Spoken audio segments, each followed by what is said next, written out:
शैवाः समुपासते शिवैति ब्रह्मेति वेदान्तिनो बौद्धा बुद्ध इति प्रमाणपटवः कर्तेति नैयायिकाः अर्हन्नित्यथ जैनशासनरताः कर्मेति मीमांसकाः सोऽयं वो विदधातु वाञ्छितफलम् त्रैलोक्यनाथो हरिः सोऽयं वो विदधातु वाञ्छितफलम् त्रैलोक्यनाथो हरिः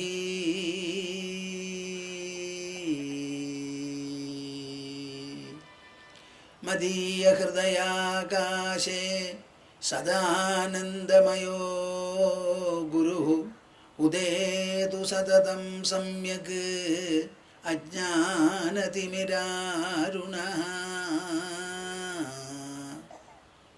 हरिः ओं हरिः ओं हरिः. Be ready. If my voice fails, you can. നമുക്ക് എല്ലാവർക്കും കൂടി ജപിക്കുക.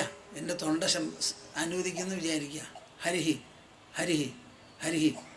കൈ കോർത്ത് മടിയിൽ വെച്ച് കണ്ണടച്ച് ആകാവുന്നിടത്തോളം നിവർന്നിരുന്ന് മനസ്സും വായും തുറന്ന് 3 തവണ നമുക്ക് ജപിക്കാം. ലോകമംഗളത്തിന് വേണ്ടി ഈ സംയുക്ത സ്വരം കേരള സംസ്ഥാനവും ഭാരതം എന്ന് പറയുന്ന ഉപഭൂഖണ്ഡവും വിട്ട് ലോകം മുഴുവനും വ്യാപിക്കണം, പ്രസരിക്കണം എന്ന സങ്കല്പത്തോടുകൂടി വേണം നിങ്ങളെല്ലാവരും ജപിക്കാൻ. മനസ്സുകൊണ്ട് അങ്ങോട്ട് വികസിക്കൂ. വിശാലമായി വിശ്വത്തോളം വളരട്ടെ നിങ്ങളുടെ ഉൾവ്യക്തിത്വം.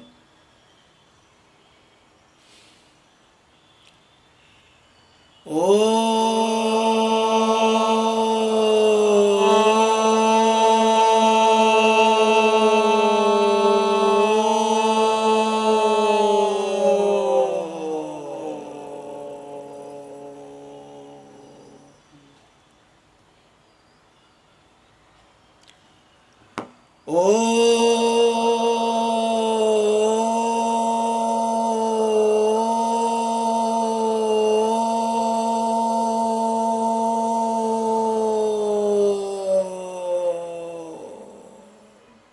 നിങ്ങളാരും ജപിക്കുന്നില്ലേ? എന്താ കേൾക്കാത്ത? ഇതാ ഓ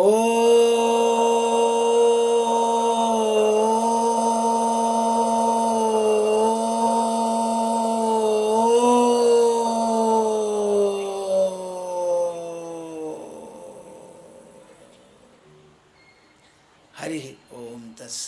ജയ ഗുരു. നമുക്ക് ആദ്യത്തെ ഒരു 2-3 ശ്ലോകം ചൊല്ലാം. നിങ്ങളുടെ കയ്യിൽ എല്ലാവരുടെ കയ്യിലും തന്നിട്ടുണ്ട്. ഞാൻ ഓരോ വരി ചൊല്ലുമ്പോൾ നിങ്ങളെല്ലാവരും ഏറ്റു ചൊല്ലുക. ഇത് ആദ്യത്തെ ശ്ലോകം. കഥം ജ്ഞാനമവാപ്നോതി കഥം ജ്ഞാനമവാപ്നോതി കഥം മുക്തിർഭവിഷ്യതി കഥം മുക്തിർഭവിഷ്യതി വൈരാഗ്യം ച കഥം പ്രാപ്തം വൈരാഗ്യം ച കഥം പ്രാപ്തം ഏതദ്ബ്രൂഹി മമ പ്രഭോ ഏതദ്ബ്രൂഹി മമ പ്രഭോ. അഷ്ടാവക്രൻ പറയാണ്, മുക്തിമിച്ഛസി ചേത്താദാ മുക്തിമിച്ഛസി ചേത്താദാ വിഷയാൻ വിഷവത്യജ വിഷയാൻ വിഷവത്യജ ക്ഷമാർജവദയാതോഷ ക്ഷമാർജവദയാതോഷ സത്യം പീയൂഷവദ്ഭജ സത്യം പീയൂഷവദ്ഭജ ന പൃഥ്വീ ന ജലം നാഗ്നിഃ ന പൃഥ്വീ ന ജലം നാഗ്നിഃ ന വായുർദ്യൗർന വാ ഭവാൻ ന വായുർദ്യൗർന വാ ഭവാൻ യേഷാം സാക്ഷിണമാത്മാനം യേഷാം സാക്ഷി ദക്ഷിണമാത്മാനം ചിദ്രൂപം വിദ്ധി മുക്തയേ. ചിദ്രൂപം വിദ്ധി മുക്തയേ. ഇവിടെ അതെല്ലാവരും ഒന്ന് ഏറ്റു ചൊല്ലുക. കാണാവുന്നവർക്ക് കാണാം, അല്ലാത്തവർക്ക് ഞാൻ പറയണത് കേട്ടു ചൊല്ലാലോ. ശരീരം സ്വർഗനരകൗ ശരീരം സ്വർഗനരകൗ ബന്ധമോക്ഷൗ ഭയം തഥാ ബന്ധമോക്ഷൗ ഭയം തഥാ കൽപ്പനാമാത്രമേവൈതത് കൽപ്പനാമാത്രമേവൈതത് കിം മേ കാര്യം ചിദാത്മനഃ കിം മേ കാര്യം ചിദാത്മനഃ. ഒരിക്കൽ കൂടി ചൊല്ലാം. ദിവസേന നമുക്കിത് ചൊല്ലേണ്ടി വരും. വളരെ വിശേഷപ്പെട്ട ഒരു ആപ്തവാക്യമായി ഈ തവണ നടത്തുന്ന ആത്മതത്വ സമീക്ഷയ്ക്ക് ഒരു മുദ്രാവാക്യമായി എല്ലാവരും മനസ്സിലാക്കി ഗ്രഹിച്ച് അനുഭവസിദ്ധമാക്കാനുള്ള ഒരു വിശേഷപ്പെട്ട ചൊല്ലായിട്ടാണ് അത് നമ്മൾ സ്വീകരിച്ചിരിക്കുന്നത്. ശരീരം സ്വർഗനരകൗ ശരീരം സ്വർഗനരകൗ ബന്ധമോക്ഷൗ ഭയം തഥാ ബന്ധമോക്ഷൗ ഭയം തഥാ കൽപ്പനാമാത്രമേവൈതത് കൽപ്പനാമാത്രമേവൈതത് കിം മേ കാര്യം ചിദാത്മനഃ കിം മേ കാര്യം ചിദാത്മനഃ.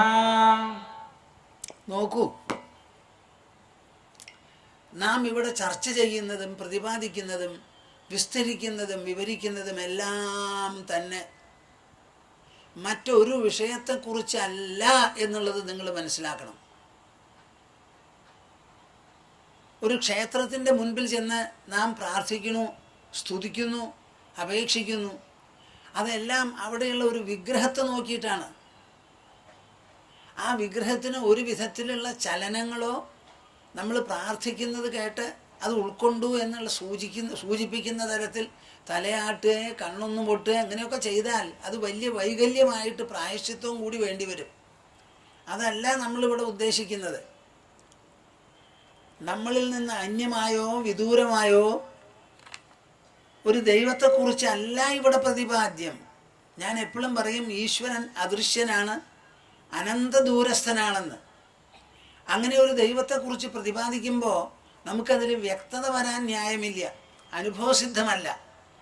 ഇവിടെ നാം പ്രതിപാദിക്കുന്നത് നമ്മുടെ തന്നെ വ്യക്തിത്വത്തിൻ്റെ ഉള്ളറകളെക്കുറിച്ചാണ് പ്രതിപാദിക്കുന്നത്. മനസ്സിലാവുന്നുണ്ടോ നിങ്ങൾക്ക്? അപ്പോൾ ഒരൊറ്റ ആള് അതിലൊരു ഭിന്നാഭിപ്രായമോ വ്യത്യസ്തതയോ നിങ്ങൾക്കുണ്ടാവരുത്. നാം പറയുന്നത് മുഴുവനും നമ്മുടെ ഉള്ളിലുള്ള മനസ്സ്, ബുദ്ധി, അഹങ്കാരം എന്ന് പറയുന്ന 3 ഘടകമാണ് നമ്മുടെ ഉൾവ്യക്തിത്വത്തിലുള്ളത്. ഈ മനസ്സാകട്ടെ, ബുദ്ധിയാകട്ടെ, അഹങ്കാരമാകട്ടെ ദ്രവ്യം കൊണ്ടോ ഊർജം കൊണ്ടോ ഉണ്ടാക്കിയിട്ടുള്ള പദാർത്ഥങ്ങളല്ല.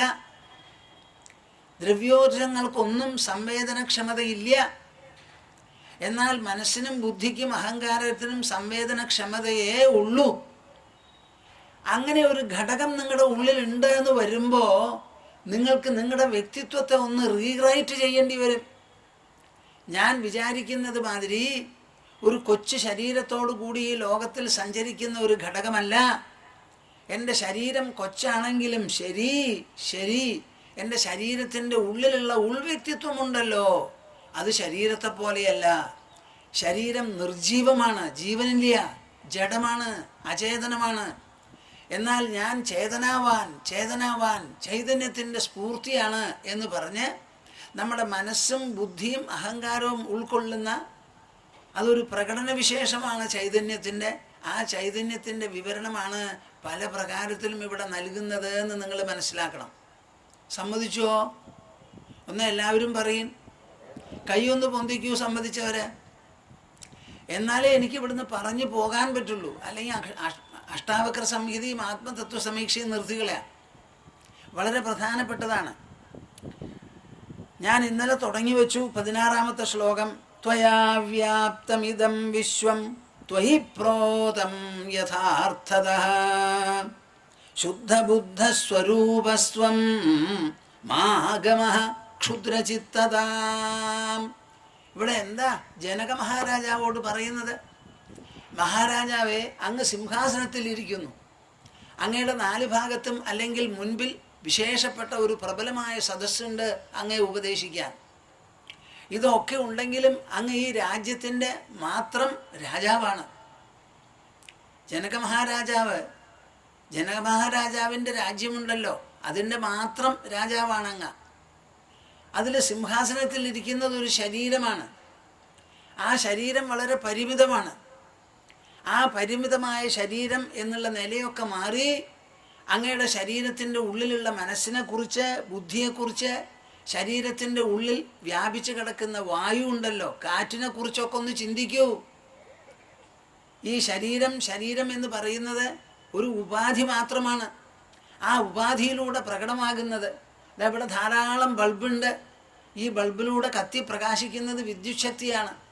ആ ബൾബിൻ്റെ പ്രകാശത്തിന് പരിമിതി ഉണ്ടാവും. ആ ഗ്ലാസ് കേസിൽ ഒതുങ്ങി നിൽക്കുന്നതാണ് അതിൻ്റെ പ്രവർത്തനം. അത് പൊട്ടിച്ചാൽ അത് പ്രവർത്തിക്കില്ല. പക്ഷേ അതിൻ്റെ ഉള്ളിൽ പ്രസരിക്കുന്ന വിദ്യുത് ശക്തിയെ നിങ്ങൾ അളക്കാൻ പുറപ്പെട്ടാൽ അത് എത്രമാത്രം, എത്ര ഇരട്ടി ഉണ്ടാവും അതിൻ്റെ വ്യാപ്തി എന്ന് ആലോചിക്കൂ. അപ്പോഴും ഈ വിദ്യുത് ശക്തി വ്യാപകമാണ്, എല്ലാ ദിക്കിലും ഉണ്ട് എന്ന് പറയാൻ പറ്റില്ല. കാറ്റിനെ പോലെ, ആകാശത്തെ പോലെ സർവവ്യാപകത്വം എന്നൊരു ഘടകമുണ്ടവിടെ. ആ മാത്ര, ആ പരിമാണം, ആ അളവ്, ആ മാനം നിങ്ങളുടെ മനസ്സിൽ ഉദിക്കണം. അതാണ് മാ ഗമഃ ക്ഷുദ്രചിത്തതാം എന്ന് പറഞ്ഞത്. ഈ നിസ്സാര മനസ്സ്, അല്പ മനസ്സുണ്ടല്ലോ, ഞാൻ ഏഴപ്പെട്ടവൻ, ഞാൻ പോഴൻ, എന്നെ ഒന്നിനും കൊള്ളില്ല, ഈ വക കാര്യങ്ങളൊക്കെ വലിച്ചെറിയൂ അപ്പ, കുഴിച്ചു മൂടൂ. നമുക്ക് വേറെ ഒന്നും വേണ്ട. നമ്മുടെ ശരീരമുള്ളതുപോലെ ശരീരത്തിൻ്റെ ഉള്ളിൽ പ്രസരിക്കുന്ന പരമാത്മ ചൈതന്യമുണ്ട്. അതിൻ്റെ പ്രകടന വിശേഷമാണ് മനസ്സ്. മനനം ചെയ്യുമ്പോൾ അത് മനസ്സായി, ബോധനം ചെയ്യുമ്പോൾ അത് ബുദ്ധിയായി, സ്വയം അസർട്ട് ചെയ്യുമ്പോൾ ഉണ്ടെന്ന് പറഞ്ഞ് മനസ്സിനെയും ബുദ്ധിയെയും എല്ലാം സംഗ്രഹിച്ച് പ്രവർത്തിക്കുന്ന സമയത്ത് അത് അഹങ്കാരമായി. ഈ മൂന്നെണ്ണവും ഒരേ ഒരു മൂലപ്പൊരുളിൻ്റെ പ്രകടനമാണ്, പ്രവർത്തന രൂപമാണ്. അപ്പം മനസ്സ് എന്ന് പറയുന്ന പ്രവർത്തന രൂപത്തിൽ നിന്ന് നിങ്ങൾ എന്തു വേണം? ആ മൂലപ്പൊരുളായ ചൈതന്യത്തിലേക്ക് മനസ്സിനെ ഘടിപ്പിക്കണം. അവിടേക്ക് അങ്ങോട്ട് ഘടിപ്പിക്കുമ്പോൾ നിങ്ങൾക്ക് മനസ്സിലാവും, ഞാൻ പരിമിതമായ ശരീരമല്ല, ശരീരത്തിൻ്റെ കഴിവുകളിൽ ഒതുങ്ങി നിൽക്കുന്നതല്ല എൻ്റെ സ്വരൂപം. ശരിയായിട്ടുള്ള എൻ്റെ താതാത്മ്യം, എൻ്റെ അസ്മിത, എൻ്റെ സ്വത്വം ഒന്ന് വേറെയാണ് എന്ന് മനസ്സിലാക്കാൻ ആലോചിക്കുക. അവനവൻ്റെ ഉൾ ചൈതന്യത്തെക്കുറിച്ച്, ഉൾ വ്യക്തിത്വത്തെക്കുറിച്ച് ആലോചിക്കുക. ആ തത്വവിചാരമാണ് ഇവിടെ പ്രമാണം. അത് വെച്ചുകൊണ്ട് പറയണു, ത്വയാ വ്യാപ്തമിതം വിശ്വം. കേൾക്കുന്നുണ്ടോ നിങ്ങൾ?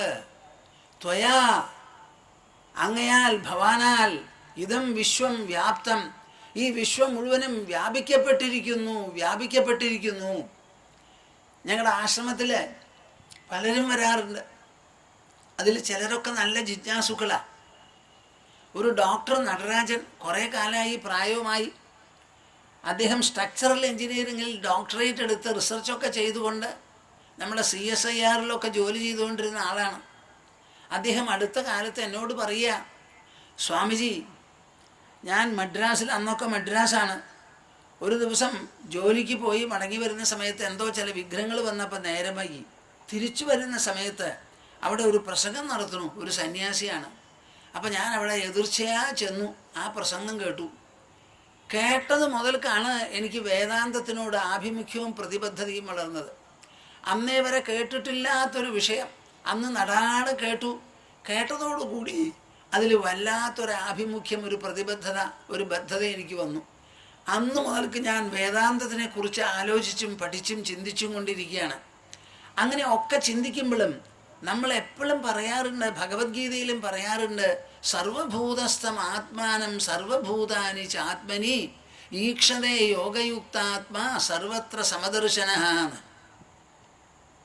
സർവഭൂതസ്ഥമാത്മാനം, നിങ്ങളൊക്കെ കുറച്ച് അടുത്തിരുന്ന് നിങ്ങളുടെ മുഖം നോക്കി പറയണമെന്ന് എൻ്റെ വിചാരം. അത് സാധിക്കില്ലല്ലോ. സർവഭൂതസ്ഥമാത്മാനം, ആത്മാനം എന്ന് പറഞ്ഞാൽ തൻ്റെ ഉൾസത്ത, ഞാൻ എന്ന വാക്കുകൊണ്ട് നാം സൂചിപ്പിക്കുന്ന ആ ഉൾപ്രഭാവം, ഉൾസാന്നിധ്യം, അത് സർവഭൂതസ്ഥം. ലോകത്തിൽ ഭൂതം ഉണ്ടായിട്ടുള്ളത് എന്തെല്ലാം ഉണ്ടോ ആ ഉള്ളതിൽ മുഴുവനും വ്യാപിച്ചിരിക്കണമെന്ന്. അപ്പം തൻ്റെ ഉള്ളിലുള്ള ഒരു സാന്നിധ്യം എങ്ങനെയാണ് ഈ കാണുന്ന പ്രപഞ്ചത്തിൽ മുഴുവൻ വ്യാപിക്കുക? ഇതൊരു വൈരുദ്ധ്യമാണ്, നുണയാണെന്ന് പറഞ്ഞ് തള്ളിക്കളയാൻ പറ്റില്ല. ശാസ്ത്രീയമായി സ്ഥാപിച്ചും പറഞ്ഞും ആദരിച്ചും അനുഷ്ഠിച്ചും അനുധാവനം ചെയ്തും പോരുന്നതാണ് ഈ സത്യം. അപ്പം അതിനെ നിരാകരിക്കുകയോ സംശയിക്കുകയോ നമുക്ക് പറ്റില്ല. അപ്പം പിന്നെ സ്വീകരിച്ച് മനസ്സിലാക്കലേ വഴിയുള്ളൂ. അതങ്ങനെ തിരിഞ്ഞും മറിഞ്ഞും ആലോചിച്ചാലും എൻ്റെ മനസ്സിലൊരു വിഷമം, ഞാനിത് സ്വീകരിക്കണു എന്നുള്ളത് ശരി, പക്ഷേ എനിക്ക് ശരിയാണെന്നുള്ളൊരു ബോധ്യത്തോടു കൂടി അനുഭവസിദ്ധമാക്കാൻ പറ്റുന്നില്ല എന്നൊരു വിഷമമുണ്ടായിരുന്നു. സ്വാമിജി ഇപ്പോൾ പറയണത് കേട്ടപ്പോൾ എനിക്കത് ക്ലിയറായി, വളരെ വ്യക്തമായി എന്ന്. ഞാനിത് എന്തിനായി മുഖവുര പറഞ്ഞതെന്ന് പറഞ്ഞാൽ, നിങ്ങൾ ഒരൊറ്റ ആൾ ഈ പറയാൻ പോകുന്നതിനെക്കുറിച്ച് പരിഭ്രമിക്കാതെ നല്ലോണം തന്മയത്വത്തോടു കൂടി കേൾക്കണം. ത്വയാ വ്യാപ്തമിതം വിശ്വം, ജനക മഹാരാജാവേ, അങ്ങയാൽ ഈ പ്രപഞ്ചം മുഴുവനും വ്യാപിക്കപ്പെട്ടിരിക്കുന്നു എന്നാണ് സത്യം. ഞങ്ങളുടെ ആശ്രമത്തിൽ സതീഷ് എന്ന് പറഞ്ഞ സയൻസ് പഠിച്ചിട്ടുള്ള നമ്മുടെ ഒരു ശിഷ്യനുണ്ട്. അദ്ദേഹമാണ് ഞങ്ങളുടെ വിചാരസേതു പൂർണ്ണമായി തയ്യാറാക്കി എഡിറ്റ് ചെയ്ത് എല്ലാം ചെയ്ത് പബ്ലിഷ് ചെയ്യണത്. 10-15 ദിവസം ബാംഗ്ലൂരിലുണ്ടാവും സ്വഗൃഹത്തിൽ, 10-15 ദിവസം ആശ്രമത്തിലുണ്ടാവും. അദ്ദേഹത്തിന് ശരീരത്തിന് സുഖമില്ലാത്തത് കൊണ്ട് ഇന്ന് വരാൻ പറ്റിയില്ല. അപ്പോൾ എന്നോട് ടെലിഫോൺ ചെയ്തിട്ട് ആശ്രമത്തിലുണ്ട് പറയുകയാണ്, സ്വാമിജി എനിക്കിന്ന് വരണം എന്നുണ്ടായിരുന്നു, എൻ്റെ ശരീരം സമ്മതിക്കുന്നില്ല, ധാരാളം കഫക്കെട്ടുണ്ട്. പക്ഷേ സ്വാമിജി ഇന്ന് ത്വയാ വ്യാപ്തമിതം വിശ്വം എന്നുള്ള ശ്ലോകം പറഞ്ഞു കൊടുക്കുകയാണല്ലോ, എനിക്ക് വളരെ കേൾക്കണം എന്നുണ്ട്. ഈ ശ്ലോകം ഒരു മേടയിൽ നിന്ന് സംസാരിക്കുന്നതോ പറയുന്നതോ ഒരാളെ കാണാനോ വേണ്ടതുപോലെ സംസാരിക്കാനോ ഓൾമോസ്റ്റ് ഇമ്പോസിബിൾ ആണത് എന്നാണ് പറയുന്നത്. സ്വാമിജി അതൊന്ന് പറയാൻ പോകുന്നുണ്ടല്ലോ, എനിക്ക് നേരിട്ട് കേൾക്കണം എന്നുണ്ട്. അപ്പം ഞാൻ പറഞ്ഞു ടേപ്പ് റെക്കോർഡ് ചെയ്ത് കേട്ടോളൂ എന്ന്. ഞാൻ രാമസ്വാമിയോട് പറഞ്ഞിട്ടുണ്ടെന്നും പറഞ്ഞു അദ്ദേഹം. അതുകൂടെ കൊണ്ടുവച്ചിട്ടുണ്ട്. ഇതാ ഇരിക്കട്ടെ അവിടെ, അതിൻ്റെ ഉള്ളിലെങ്കിലും ഉണ്ടാവുമല്ലോ, നിങ്ങളൊക്കെ മറന്നാലും. ഇതെങ്ങനെയാണത് നമുക്ക് മനസ്സിലാക്കുക എന്ന് ഞാൻ നിങ്ങൾക്ക് മനസ്സിലാക്കി തരാൻ പോവാ.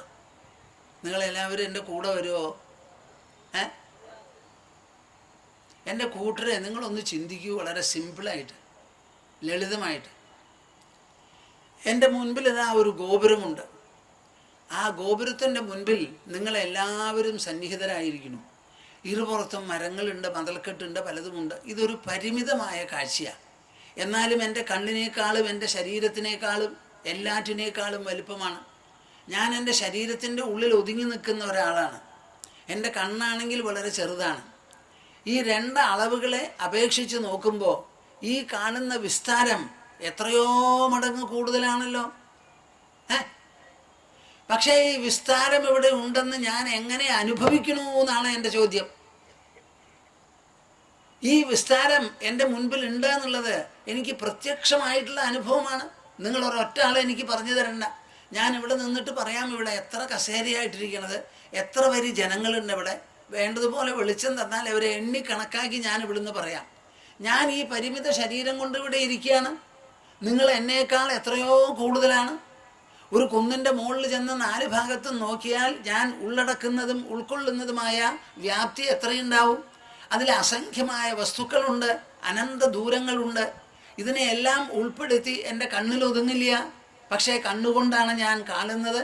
ഈ കണ്ടതിനെ മുഴുവൻ ഞാൻ ഉള്ളിലൊരു പതിപ്പായി എടുത്ത് ആ ഉൾപതിപ്പിനെയാണ് ഞാൻ അനുഭവിക്കുന്നതെന്ന് പറഞ്ഞാൽ ഈ സദസ്സ് സമ്മതിക്കുമോ? ഓ ഇല്ലേ? ഒന്ന് ഉറക്കെ പറയുന്നപ്പാ. ഞാനാണ് പറയുന്നത് ഈ വിസ്താരമുണ്ടെന്ന്. വിസ്താരം എന്നോട് പറയുന്നില്ല, അസംഖ്യത എന്നോട് മിണ്ടുന്നില്ല. ഞാനാണ് പറയുന്നത്. ഞാൻ പറയണമെങ്കിൽ എനിക്ക് പ്രമാണം എൻ്റെ അനുഭവമാണ്. എൻ്റെ അനുഭവം എൻ്റെ ശരീരത്തിലല്ല, ഉള്ളിലാണ്, മനസ്സിലാണ്. അപ്പം എൻ്റെ ശരീരത്തിൻ്റെ ഉൾവ്യക്തിത്വത്തിൽ, മനസ്തലത്തിൽ, ബുദ്ധിതലത്തിൽ, എൻ്റെ ഉൾത്തലത്തിലാണ് ഈ കാണുന്ന അനുഭവം മുഴുവനും. അപ്പം ഈ പ്രപഞ്ചത്തെ നോക്കി എൻ്റെ ചുറ്റും ഒരു പ്രപഞ്ചമുണ്ട്, നിസ്സീമമാണ്, നിസ്തുലമാണ്, നിരുപമാണ് അത്, നിരുപമമാണ് അത് എന്ന് ഞാനാണപ്പം മുദ്ര കുത്തുന്നത്. കാലത്ത് സൂര്യൻ ഉദിച്ചു കഴിഞ്ഞാൽ ഞാൻ ഉദിച്ചു എന്ന് സൂര്യൻ പറയുന്നില്ല, നമ്മളാണ് സൂര്യനെ നോക്കി ഉദിച്ചു ഉദിച്ചു എന്ന് പറയുന്നത്. എത്രയോ ദൂരത്താണ് ഉദയം നടക്കുന്നത്. എന്നാലും ഞാൻ ഭൂമിയുടെ ഏതോ ഒരു മുക്കിലോ മൂലയിലോ ഇരുന്ന് നോക്കിക്കണ്ട് ഇതാ സൂര്യൻ ഉദിക്കുന്നു, ഇതാ മേപ്പെട്ടുയരുന്നു എന്ന് ഞാൻ പറയുമ്പോൾ ആ ദൂരത്തിനെ മുഴുവൻ താണ്ടിക്കിടന്ന് ഞാൻ അവിടെ പോയിട്ട് പറയുകയാണോ? അതോ ആ ദൂരത്തിനെ മുഴുവൻ ഉൾക്കൊണ്ട് എൻ്റെ അനുഭവം കൊണ്ട് പറയുന്നതോ? ഒന്ന് പറയും. ഉള്ളനുഭവം കൊണ്ട് പറയുന്നതാണ്. അപ്പം അനുഭവം എപ്പോഴും എനിക്ക് എൻ്റെ ഉള്ളിലാണ്. ആ അനുഭവത്തിൻ്റെ വെളിച്ചത്തിലാണ് ഞാൻ പ്രപഞ്ചമുണ്ട്, വിശ്വമുണ്ട്, വിശ്വത്തിൻ്റെ വ്യാപ്തി ഇത്ര ദൂരങ്ങളുണ്ട്, ഇത്ര സംഖ്യകളുണ്ട് എന്നൊക്കെ ഞാനാണ് പറയുന്നത്. അപ്പം ഈ കാണുന്ന ദൂരം മുഴുവൻ എന്നിൽ അനുഭവിക്കുന്നതിനാൽ എൻ്റെ ശരീരത്തിൻ്റെ ഉള്ളിൽ പതിപ്പുകളായി, ഇംപ്രിൻസുകളായി ഞാൻ അനുഭവിക്കുമ്പോൾ ആ പതിയുന്ന ഓരോ ഇംപ്രിൻറ്റിലും ഞാനുണ്ടോ ഇല്ലയോ?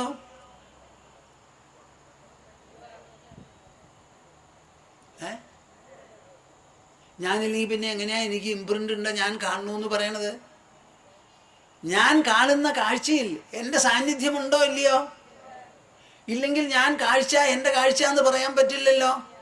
അപ്പം എൻ്റെ ശരീരത്തിൻ്റെ ഉള്ളിൽ ഒരു വിചാരം വന്നു, ഒരു പ്രതിച്ഛായ വന്നു, ഒരു പ്രതിബിംബം ഉണ്ടായി എന്നുണ്ടെങ്കിൽ ആ ഉണ്ടാവുന്നത് മുഴുവനും സമുദ്രത്തിൽ ഒരു അല വരുന്നത് പോലെ, ഉദാഹരണം പൂർണ്ണമായിട്ട് ശരിയല്ലെങ്കിലും എൻ്റെ ഉള്ളിലുള്ള ഒരു തരംഗമാണ് ഈ വിശ്വം. ആ തരംഗത്തിൽ സമുദ്രജലം പൂർണ്ണമായി വ്യാപിച്ചിരിക്കുന്നുണ്ടല്ലോ. എന്താ? അതുപോലെ എൻ്റെ ഉള്ളിലുള്ള ഉൾപ്പതിപ്പുകളെല്ലാം ഞാൻ നിറഞ്ഞിരിക്കുന്നില്ലേ? അപ്പം ഞാൻ കാണുന്ന വിശ്വം എന്നിലാണ് പ്രതിഭാസിക്കുന്നത്, എന്നിലാണ് ഉയരുന്നത് എന്ന അർത്ഥത്തിൽ എൻ്റെ ഉള്ളിൽ എന്തെല്ലാം ഉദിക്കുന്നുവോ ഉയരുന്നുവോ ആ പ്രകടനങ്ങളിൽ മുഴുവനും എൻ്റെ ഉൾവ്യക്തിത്വം പൂർണ്ണമായി പ്രസരിച്ചിട്ടില്ലേ? അപ്പം നിങ്ങൾ സർവവ്യാപിയാണോ? എന്താ ഈ പറയാൻ മടി? എന്നാ മനുഷ്യരായിരിക്കണ്ട, പൊക്കോളൂ, പോത്തായിക്കോളൂ. മനുഷ്യനാണെങ്കിൽ ഇത് സമ്മതിക്കാതെ പറ്റില്ല. മനുഷ്യനാണോ അത് സമ്മതിച്ചേ പറ്റുള്ളൂ. ഞാൻ കാണുന്ന വിശ്വം, ഞാൻ കാണുന്നത് എൻ്റെ ഉള്ളിലാണ്. എൻ്റെ ഉള്ളിലുള്ള എന്തു വസ്തുവിലും ഞാൻ നിറഞ്ഞു നിൽക്കുന്നു. ത്വയാ വ്യാപ്തമിതം വിശ്വം. ഈ കാണുന്ന വിശ്വം എന്ന് മുദ്ര കുത്തുന്നത് നമ്മളാണ്. ആ വിശ്വാനുഭവം നമുക്കുണ്ടാവുന്നത് നമ്മുടെ ഉള്ളിലാണ്. അപ്പം ആ വിശ്വത്തിനെ മുഴുവൻ നമ്മുടെ ഉള്ളിൽ പ്രതിഫലിപ്പിച്ച് ആ പ്രതിഫലനത്തിൽ മുഴുവനും നിറഞ്ഞിരിക്കുന്നു നമ്മുടെ ഉൾവ്യക്തിത്വം. ഞാൻ എന്തിനെ കണ്ടുവോ അതിൽ ഞാൻ നിറഞ്ഞിരിപ്പാണ്, വ്യാപിച്ചിരിപ്പാണ്. ഞാൻ എന്തിനെ തന്നെ കണ്ടാലും ഒരു നാളികേരം എൻ്റെ മുൻപിൽ കൊണ്ടുവച്ചു, ഇതാ ഒരു മാലയുണ്ട്. ഈ മാലയെ ഞാൻ കാണുന്നത് എൻ്റെ ഉള്ളിലാണ്. ഇതിനെ കാണുന്നത്. ആ ഉൾമാലയിൽ ഞാൻ വ്യാപിച്ചിരിക്കുന്നുണ്ടല്ലോ. എന്താ മിണ്ടാതെ? അപ്പം നിങ്ങളുടെ വ്യാപനം എത്രത്തോളം ഉണ്ടെന്ന് പറയൂ. നിങ്ങളുടെ ശരീരത്തിൽ മാത്രമാണോ? നിങ്ങളുടെ വീട്ടിൽ മാത്രമാണോ? നിങ്ങളുടെ നാട്ടിൽ മാത്രമാണോ? കേരള സംസ്ഥാനത്തിൽ മാത്രമോ? ഇന്ത്യയിൽ മാത്രമോ? അതോ നിങ്ങളുടെ വ്യാപനം നിങ്ങൾ എത്രത്തോളം നോക്കിക്കാണുന്നുവോ, എത്രത്തോളം ഗ്രഹിക്കുന്നുവോ, എത്രത്തോളം ഉൾക്കൊള്ളുന്നുവോ, എത്രത്തോളം നിങ്ങളുടെ ഉള്ളിൽ, നിങ്ങളുടെ മനസ്സിൽ ഉൾപതിപ്പുകളായി രൂപപ്പെടുന്നുവോ ആ പതിപ്പുകളിൽ മുഴുവൻ നിങ്ങൾ വ്യാപിച്ചിരിക്കുന്നുണ്ടോ? അപ്പം എന്താ ഈ വ്യാപനം? ഒന്ന് പറയൂ. നിങ്ങൾ എന്നോടൊരു കാര്യം പറയരുത്, സ്വാമിജി ഇത് ശരിയാണോ, ഇത് തന്നെ ശരിയുള്ളൂ, വേറെ എന്താ ശരി ഒന്ന് പറയും. നിങ്ങളുടെ കണ്ണ് കെട്ടി, മൂക്ക് കൊണ്ടും വാസനിക്കാൻ പറ്റില്ല, ചെവിയും കെട്ടി, വായും കെട്ടി, എല്ലാം കെട്ടിയെന്നുണ്ടെങ്കിൽ ഈ ലോകത്തിൽ എന്തെങ്കിലും ഒന്ന് നിങ്ങൾക്ക് അനുഭവിക്കാൻ പറ്റുമോ? അപ്പം ഈ ലോകത്തിനെ പ്രതിഫലിപ്പിക്കുന്നത് നമ്മുടെ ഇന്ദ്രിയങ്ങളാണ്. ആ ഇന്ദ്രിയങ്ങൾ മുഴുവൻ നമ്മൾ സ്വന്തമായിട്ട് നമ്മുടെ ഉള്ളിലുള്ള ശക്തി രൂപപ്പെടുത്തിയതാണ് മാതൃഗർഭത്തിൽ. നമ്മുടെ ഇന്ദ്രിയങ്ങൾ അമ്മയുടെ കൈവേലയല്ല, അച്ഛൻ്റെ കൈവേലയല്ല. പുറമെയുള്ള ഒരു സാധനത്തിൻ്റെയും കൈവേലയല്ലാതെ. ആ അമ്മയുടെ ഗർഭത്തിൽ നുഴഞ്ഞു കയറിയ സ്പേമും അതിൻ്റെ ഉള്ളിലുള്ള ഓവവും കൂടി പരസ്പരം സങ്കലനം നടത്തി അതിൽ നിന്ന് രൂപപ്പെട്ട് വരുന്ന ഉള്ളിൽ നിന്ന് പുറത്തേക്കുള്ള വികാസവും വളർച്ചയും വൃദ്ധിയുമാണത്. അതാണ് ഇവിടെ കണ്ണും ഇവിടെ മൂക്കും ഇവിടെ ചെവിയും ഇവിടെ നാവും ഒക്കെ രൂപപ്പെടുത്തിയത് അതാണ്. അപ്പം നമ്മുടെ ഉള്ളിലുള്ള ശക്തി രൂപപ്പെടുത്തിയ ഇന്ദ്രിയങ്ങൾ മുഖേന, ഇത് എത്ര തവണ പറയണം, നമ്മുടെ ഉള്ളിലുള്ള ശക്തി സാന്നിധ്യം രൂപപ്പെടുത്തിയ ശരീരം, അതിലുള്ള ഇന്ദ്രിയങ്ങൾ, ആ ഇന്ദ്രിയങ്ങൾ മുഖേന അവ വഴി ഗ്രഹിക്കുന്ന പ്രപഞ്ചം, ഈ ഇന്ദ്രിയങ്ങളെ ആര് രൂപപ്പെടുത്തിയോ ആ രൂപപ്പെടുത്തിയ അതേ മനസ്സിൻ്റെ ഉടമസ്ഥാവകാശത്തിൽ വരുന്നതല്ലേ. നമ്മുടെ ശരീരവും ഇന്ദ്രിയങ്ങളും രൂപപ്പെടുത്തിയത് നമ്മുടെ മനസ്സാണെങ്കിൽ ആ ശരീരത്തിലൂടെയും ഇന്ദ്രിയങ്ങളിലൂടെയും കാണുന്നതായ പ്രപഞ്ചത്തിൻ്റെയും അതിൻ്റെയും പൂർണ്ണ ഉടമസ്ഥത നമ്മുടെ സത്യത്തിന് പ്രഭാവത്തിനുണ്ട്. ഈ ഒരു കാര്യമാണ് ഇവിടെ ഞാൻ കൊല്ലം തോറും ഓരോ പുസ്തകം എഴുതാറുണ്ടല്ലോ. തുടർച്ചയായിട്ട് ശ്രീമദ് ഭാഗവതം 14ാമത് ശ്രീമദ് ഭാഗവത തത്വസമീക്ഷാ സത്രത്തിന് 14ാമത്തെ ഒരു പുസ്തകം എഴുതി. വേണ്ടത്ര സമയം കിട്ടിയില്ല. അതുകൊണ്ട് കൃഷ്ണൻ ഉദ്ധവന് അവസാനം കൊടുത്ത ഉപദേശത്തിലെ 22, 23, 24 അധ്യായങ്ങൾ അതെ അങ്ങനെ തോന്നുന്നു. 22, 23, 24 അധ്യായങ്ങൾ 3 എണ്ണത്തിലുള്ള ആ ഭാഗമാണ് ഓരോ ശ്ലോകത്തിനും അന്വയം എഴുതിയ അർത്ഥം പറഞ്ഞ് മൂല്യനിരൂപണം ചെയ്തിരിക്കുന്നത്. ഞാൻ മലേഷ്യയിൽ വെച്ച് ഇതിങ്ങനെ ചെയ്തുകൊണ്ടിരിക്കുന്ന സമയത്ത് ഡിക്റ്റേറ്റ് ചെയ്യുമ്പോൾ കൂടെയുള്ളവരോട് പറയുകയാണ്, ഞാൻ ഇത്രത്തോളം നോക്കൂ, നമ്മുടെ ഹിന്ദുധർമ്മം എന്ന് പറയണത് ഇത്ര യുക്തിസഹമാണോ എന്ന് ആശ്ചര്യപ്പെടുത്തുന്നതാണ് ഈ ഭാഗം. അതിൽ കൃഷ്ണൻ വളരെ വ്യക്തമായിട്ട് പറയും, നമ്മുടെ ഇന്ദ്രിയങ്ങളെ രചിച്ചത് നമ്മുടെ മനസ്സ് ഉൾച്ചേതനയാണെങ്കിൽ, ആ ഇന്ദ്രിയങ്ങളെ പ്രവർത്തിപ്പിക്കുന്നത് ഉൾച്ചേതനയാണെങ്കിൽ, ആ പ്രവർത്തിച്ചതിൻ്റെ ഫലം ഉള്ളിൽ പതിപ്പുകൾ ഉണ്ടാക്കുന്നത് ഉൾച്ചേതനയാണെങ്കിൽ, ഈ കാണുന്ന പ്രപഞ്ചത്തിന് മുഴുവൻ കാട്ടിത്തരുന്ന ഇന്ദ്രിയങ്ങൾ മനസ്സിൻ്റെ ആണെങ്കിൽ പ്രപഞ്ചം മുഴുവനും രചിച്ചത് മനസ്സാണെന്ന്. ഈ യുക്തിക്ക് തടസ്സം പറയാനോ നിരാകരിക്കാനോ ലോകത്തിൽ ആരാ ഉള്ളത്? നിങ്ങളൊന്ന് ആലോചിച്ച് നോക്കൂ. ഈ പുസ്തകത്തിൽ നിങ്ങൾ ആ ഭാഗമെടുത്ത് വായിച്ചു നോക്കൂ. മനസ്സിൻ്റെ ശക്തിയെ സൂചിപ്പിക്കുന്നതാണ് എന്ത്? ഭിക്ഷുഗീത. ആ ഭിക്ഷു കയ്യിലുള്ള പണമെല്ലാം പോയി, എല്ലാം അപഹരിക്കപ്പെട്ട് ഒരു ഗതിയുമില്ലാത്തപ്പോൾ അവന്തി ദേശത്തിലെ ഒരു ബ്രാഹ്മണൻ പുറത്തു കിടന്ന് ഭിക്ഷുവായി സഞ്ചരിക്കാൻ തുടങ്ങിയപ്പോൾ പണമുള്ള കാലത്ത് കാശ് ഒരാൾക്ക് കൊടുക്കില്ല. ഇപ്പം നിങ്ങൾ ആരെങ്കിലും പണക്കാരനാണെങ്കിൽ ബാക്കിയുള്ളവർക്ക് പണക്കാരനാണെന്നൊരു ബോധ്യം വരണമെങ്കിൽ എന്തു വേണം? നിങ്ങളുടെ കയ്യിലുള്ള പണം കുറേശ്ശെ അവർക്കൊക്കെ കൊടുക്കണം. വീട്ടുകാർ ചോദിച്ചാൽ അവർക്ക് ചെലവ് ചെയ്യണം. ഭാര്യ എന്തെങ്കിലും ആവശ്യപ്പെട്ടാൽ അതും കൊടുക്കണം. വേണ്ടത് കൊടുത്തില്ലെങ്കിൽ ഭാര്യ തന്നെ അയൽവക്കത്തിൽ പോയി പറയും, എൻ്റെ ഭർത്താവിന് പണം ഉണ്ടായിട്ട് എന്താ കാര്യം? ഒരു കാര്യവുമില്ല, എനിക്കും കൂടി തരില്ല എന്ന് പറയും. അപ്പം നിങ്ങളുടെ പണത്തിന് ഒരു വിലയുണ്ടാവില്ല. അത് വേണ്ടതുപോലെ ഉദാരമായി വീട്ടിൽ ചെലവ് ചെയ്യണം. അയൽവക്കക്കാരെന്തെങ്കിലും ചോദിച്ചാൽ കൊടുക്കണം. അത്യാവശ്യത്തിന് ബുദ്ധിമുട്ട് വന്ന് കടം ചോദിച്ചാൽ കൊടുക്കണം. ഇല്ലെങ്കിലോ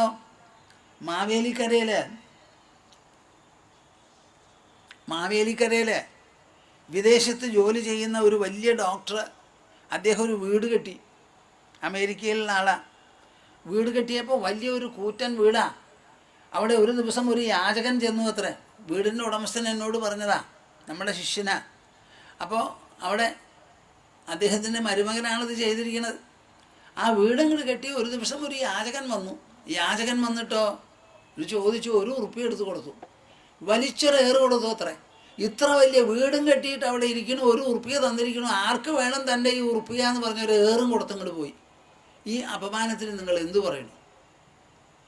അപ്പം ബുദ്ധിയുള്ള മനുഷ്യരെ നിങ്ങൾ ബുദ്ധി വേണ്ടതുപോലെ ഉപയോഗിക്കൂ. നമ്മുടെ കയ്യിൽ എന്ത് വിഭവമുണ്ടെങ്കിലും ആ വിഭവം വേണ്ടതുപോലെ വിനിയോഗിക്കാൻ നിങ്ങൾ മനസ്സിലാക്കണം. 10 ഉള്ളവൻ അതിനനുസരിച്ച് ചെലവ് ചെയ്യും, 100 ഉള്ളവൻ അതിനനുസരിച്ച് ചെലവ് ചെയ്യും, 1000 ഉള്ളവൻ അതിനനുസരിച്ച് വേണം ചെലവ് ചെയ്യാൻ. കയ്യിൽ 1000 10കാരനെ പോലെ ചെലവ് ചെയ്താൽ ഇഹലോകത്തിലും പരലോകത്തിലും അവന് ഗതിയില്ല. നല്ല പോലെ മനസ്സിലാക്കിക്കോളൂ നിങ്ങൾ.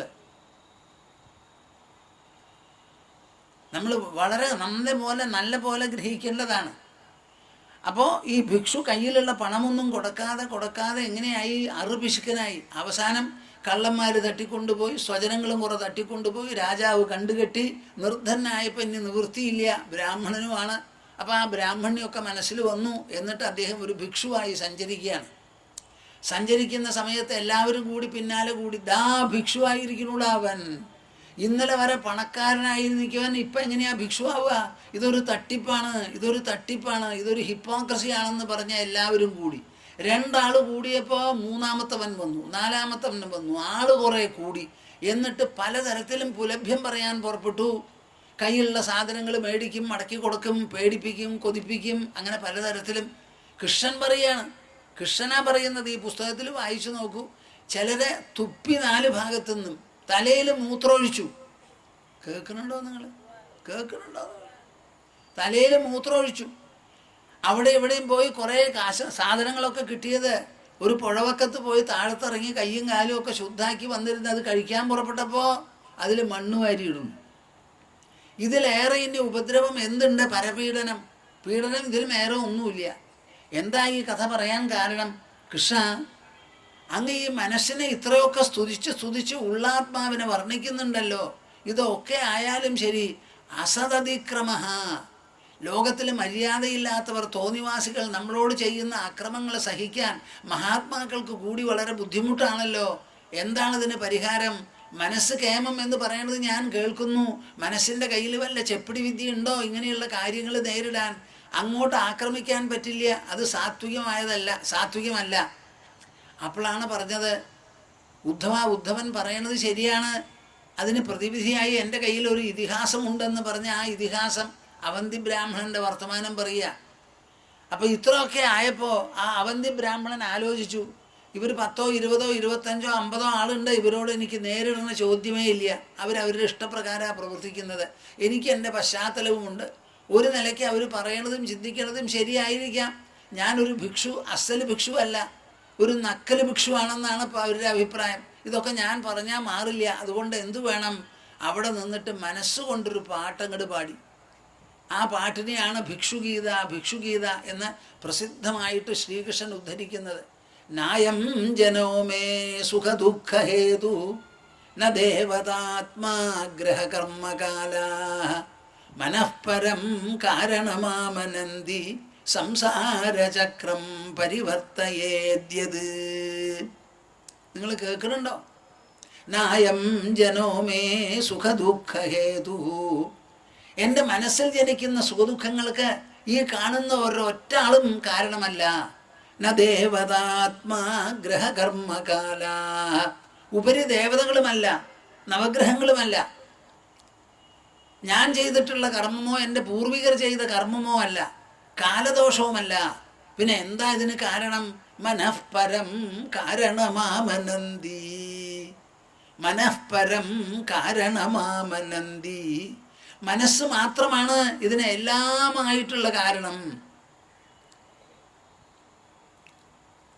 സംസാരചക്രം പരിവർത്തയേദ്യത്. ഈ മനസ്സ് എൻ്റെ ജീവിതത്തിൽ, എൻ്റെ ശരീരത്തിന് മാത്രമല്ല പ്രവർത്തിപ്പിക്കുന്നത്. ലോകചക്രം എന്ന് പറയുന്ന ആ വിശാലമായ ജഗത്തുണ്ടല്ലോ, ആ ജഗത്തിനെ മുഴുവൻ പ്രവർത്തിപ്പിക്കുന്നത് മനസ്സാണ് എന്നൊരൊറ്റ പാട്ടാ.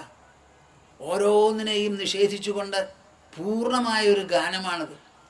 ആ ഗാനം പാടി ലോകത്ത് ഫ്രീ ആയി അദ്ദേഹം സഞ്ചരിച്ചു. മറ്റുള്ളവർ അടിച്ചേൽപ്പിച്ച ദുഃഖങ്ങളൊന്നും ആ മനസ്സിൽ പതിഞ്ഞില്ല. സ്വല്പമെങ്കിലും ഒരു പോറലേൽപ്പിക്കാൻ പറ്റിയില്ല എന്ന് പറഞ്ഞ് ആ ഉൾചേതനയുടെയും ഉൾവൈഭവത്തിൻ്റെയും മഹാത്മ്യം, അതിൻ്റെ ആ മഹത്വം വെളിപ്പെടുത്തിക്കൊണ്ടുള്ള ഒരു പ്രത്യേക ഇതിഹാസമാണ് ശ്രീകൃഷ്ണൻ ഉദ്ധവൻ്റെ മുൻപിൽ അവതരിപ്പിച്ചത്. അപ്പം ഞാനിത് പറയുമ്പോൾ അത് നിസ്സാര ബുദ്ധിയോട് കൂടി എടുക്കരുത്. നമ്മുടെ ശരീരത്തിനെ രൂപപ്പെടുത്തിയത് ബാഹ്യശക്തികളല്ല, ഇന്ദ്രിയങ്ങളെ രൂപപ്പെടുത്തിയത് പുറം ശക്തികളല്ല, ഉള്ളിലുള്ള ചൈതന്യത്തിൻ്റെ പ്രഭാവമാണ് ഈ കാണുന്നത് മുഴുവനും. ആ കണ്ണിലൂടെ കാണുന്ന പ്രപഞ്ചം, കാതിലൂടെ കേൾക്കുന്ന പ്രപഞ്ചം, മൂക്കിലൂടെ മണത്തറിയുന്നത്, നാവ് കൊണ്ട് രുചിച്ചറിയുന്നത്, ത്വക്കുകൊണ്ട് സ്പർശിച്ചറിയുന്നത്, ഈ പ്രപഞ്ചത്തിൻ്റെ മുഴുവൻ കാരണം നമ്മുടെ ഇന്ദ്രിയങ്ങളാണ്. ആ ഇന്ദ്രിയങ്ങളെ രചിച്ചത് മനസ്സായതിനാൽ ഈ പ്രപഞ്ചത്തിൻ്റെ മുഴുവനും അതിനേക്കാൾ മികച്ച ഒരു സ്ഥാനം നമ്മുടെ മനസ്സിനുണ്ട്. ആ മനസ്സാണ് ഈ ലോകത്തിൽ മുഴുവൻ വ്യാപിച്ചിരിക്കണു എന്ന് പറയുന്നത്. ഇത് ടെലിസ്കോപ്പ് കൊണ്ടോ മൈക്രോസ്കോപ്പ് കൊണ്ടോ കണ്ടുപിടിക്കേണ്ട ഒരു സത്യമല്ല.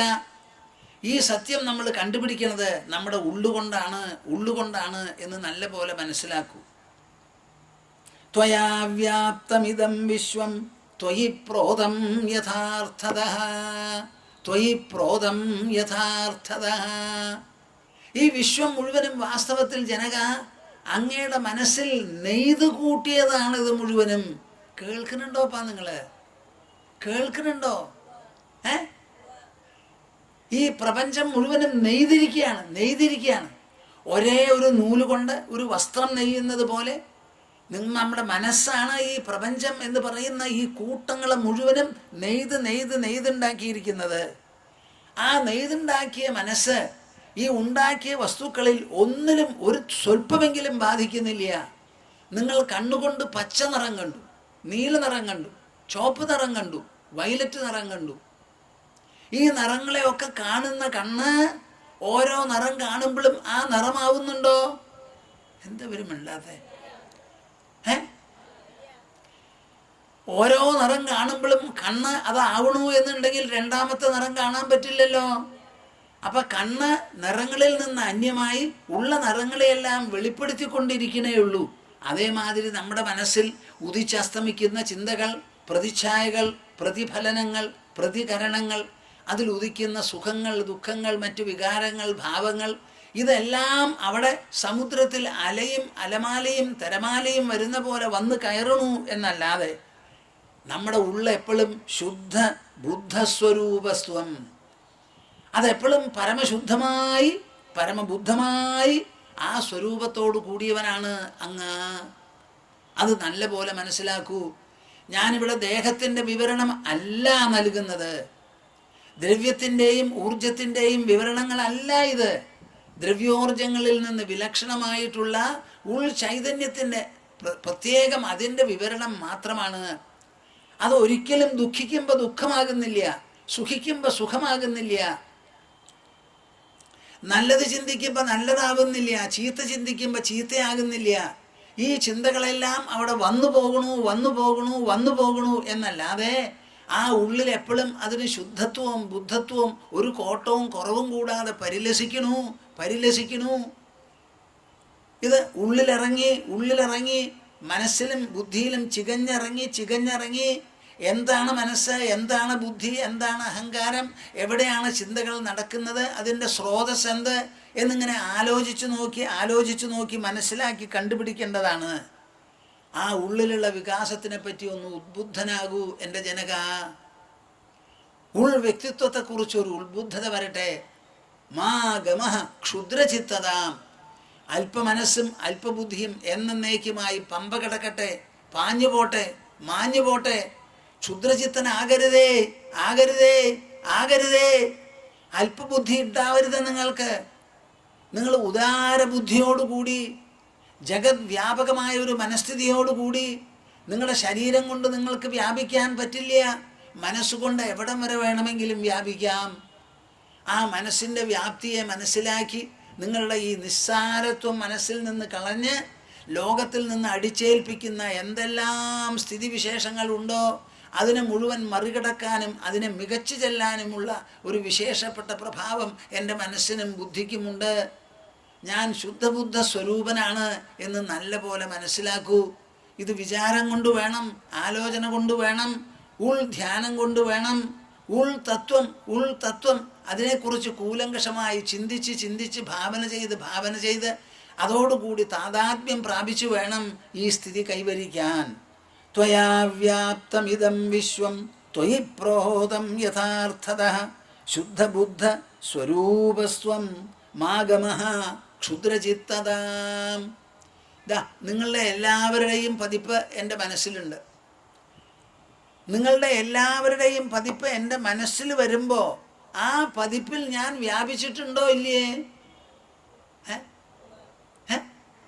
എന്താ ഒരു മിണ്ടാതെ? എന്താ നിങ്ങൾക്കതിൽ ഇത്ര സംശയം? അത് കണ്ടുപിടിക്കാൻ നമുക്ക് ഒരു വഴിയും വേറെ ഇല്ല. ആലോചന മാത്രമേ ഉള്ളൂ, തത്വവിചാരം മാത്രമേ ഉള്ളൂ. എന്നിൽ പതിയുന്ന സാധനത്തിൽ ഞാൻ വ്യാപിച്ചില്ലെങ്കിൽ ആ പതിഞ്ഞ സാധനത്തെ ഞാൻ എങ്ങനെ മനസ്സിലാക്കും? എങ്ങനെയാണ് ഞാനിത് മനസ്സിലാക്കുക? ഒരു ക്യാമറ ഒരു പിക്ചർ എടുക്കുന്നുണ്ടെങ്കിൽ എന്തിൻ്റെ പിക്ചർ എടുക്കണോ ആ പിക്ചർ എടുക്കുന്ന സാധനത്തിൽ മുഴുവനും ആ ക്യാമറയുടെ ലൈറ്റും അതിൻ്റെ റേസും വ്യാപിച്ചാലല്ലേ അതിൻ്റെ പടം കിട്ടുള്ളൂ. എക്സ്റേ കൊണ്ട് ഒരു പിക്ചർ എടുത്താൽ എന്തിൻ്റെ പിക്ചർ എടുക്കണോ അതിൽ മുഴുവൻ ആ എക്സ്റേ വ്യാപിക്കണമല്ലോ. അതേമാതിരി എൻ്റെ ഉള്ളിൽ ഉയരുന്നതായ പതിപ്പുകൾ മുഴുവനും, ആ പതിപ്പുകൾ മുഴുവനും പൂർണ്ണമായി ഞാൻ ഉണരണമെങ്കിൽ അതിൽ എൻ്റെ വ്യാപ്തി ഉണ്ടായേ തീരൂ. അങ്ങനെ എല്ലാറ്റിലും വ്യാപിച്ചിരിക്കുന്ന ഞാൻ ഒന്നിൽ നിന്നും കളങ്കമേശാത്തവനാണ്. ദുഃഖിക്കുമ്പോൾ ഞാൻ ദുഃഖിക്കും, സുഖിക്കുമ്പോൾ ഞാൻ സുഖിക്കും. ദുഃഖം വിട്ട് സുഖത്തിലേക്ക് പോകാൻ, സുഖം വിട്ട് ദുഃഖത്തിലേക്ക് പോകാൻ രണ്ടും ഒരുപോലെ സാധിക്കുന്നവനാണ് ഞാൻ. അതുകൊണ്ട് ഞാൻ സുഖിയുമല്ല ദുഃഖിയുമല്ല. പല നിറങ്ങളെയും കാണുന്ന കണ്ണ് ഒരു നിറവും ഉള്ളതല്ല. എല്ലാ നിറങ്ങളെയും വെളിപ്പെടുത്താനുള്ള നിർനിറമാണ് അതിനുള്ളത് എന്ന് മനസ്സിലാക്കണം. അതാണ് ബുദ്ധി, അതാണ് തൻ്റെ ഇടം. ഈ കാണുന്ന പ്രപഞ്ചം മുഴുവനും ദൃശ്യപ്രപഞ്ചമാണ്. ദൃശ്യം ദൃശ്യമാകുന്നത് ദ്രഷ്ടാവിൻ്റെ മുൻപിലാണ്. കേൾക്കുന്നുണ്ടോ നിങ്ങൾ? ദൃശ്യം ദൃശ്യമാകണമെങ്കിൽ ഒരു ദ്രഷ്ടാവ് മുൻപിൽ വേണം. ആ ദ്രഷ്ടാവിൻ്റെ കോശത്തിലും തലത്തിലുമാണ് ദൃശ്യം പതിയുന്നത്. ആ ദൃശ്യം ദൃഷ്ടൃകോശത്തിൽ പതിയുന്നതോടുകൂടി ആ ദൃശ്യപതിപ്പിൽ ദ്രഷ്ടാ മുഴുവനും വ്യാപിച്ചു കഴിഞ്ഞു. ദ്രഷ്ടാവില്ലാതെ ദൃശ്യമില്ല, എന്നാൽ ദൃശ്യമില്ലാതെ ദ്രഷ്ടാവുണ്ട് താനും. അങ്ങനെയാണല്ലോ നാം പ്രതിദിനം കിടന്നുറങ്ങുന്നത്. അതേവരെ കണ്ട് അതിൽ വ്യവഹരിച്ചു കൊണ്ടിരുന്ന പ്രപഞ്ചത്തിന് മുഴുവൻ നമ്മുടെ ഉൾമനസ്സ് ഒറ്റയ്ക്ക് ഒരു ഡസ്റ്റർ കൊണ്ടൊരു മായ്ക്കലങ്ങോട്ട് മാച്ച് സുഖമായിട്ട് കിടന്നുറങ്ങി.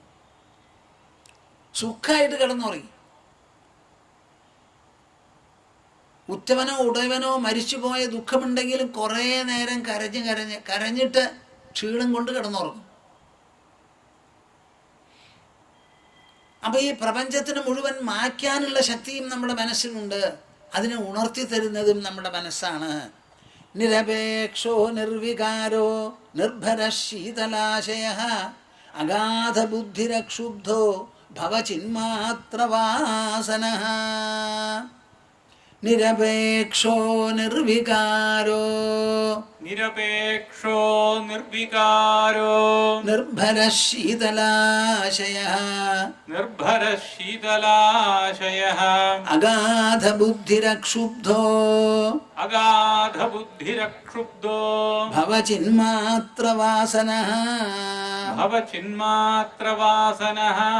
നിരപേക്ഷോ നിർവികാരോ നിർഭര ശീതലാശയ അഗാധ ബുദ്ധിരക്ഷുബ്ധോ ഭവചിന്മാത്രവാസന. ഒരു സദ്ഗുരു നമുക്ക് ഈ തത്വോപദേശം ചെയ്യുന്ന സമയത്ത് മുൻപിലുള്ള ശിഷ്യന് എന്തായിരിക്കണം മനസ്ഥിതി? ഗുരുവാണിത് പറയുന്നത്. അദ്ദേഹത്തിൻ്റെ മുഖത്തിൽ നിന്ന് കനിയുന്നത് കൊണ്ട് അതുമാത്രമാണ് എനിക്ക് പ്രമാണം. അദ്ദേഹം പറയുന്നത് ഒന്നും തെറ്റാവില്ല, ശരിയാണ് തെറ്റെന്നുള്ളൊരു ആലോചന പോലും വരാൻ പാടില്ല. എൻ്റെ മനസ്സിൽ അദ്ദേഹത്തിൻ്റെ മൊഴികൾ കടന്ന്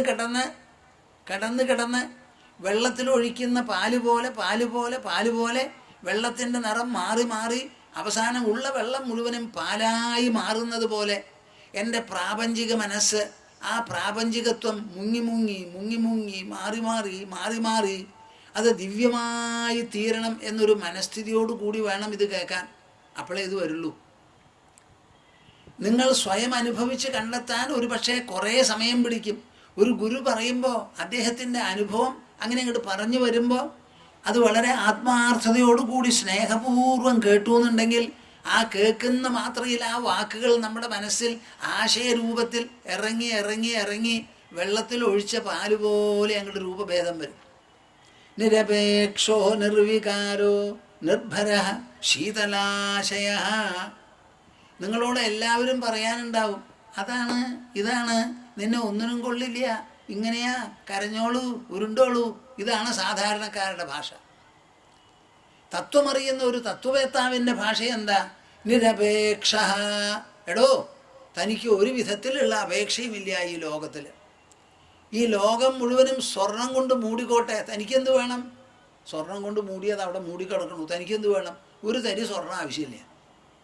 ലോകത്തിലുള്ള ഒരു വസ്തുവും നമ്മുടെ മനസ്സിൻ്റെ ഉള്ളിലേക്ക് പ്രവേശിച്ച് മനസ്സിനെ സന്തോഷിപ്പിക്കാൻ പോണില്ല. ഒക്കെ പുറത്ത് നിൽക്കുകയുള്ളൂ.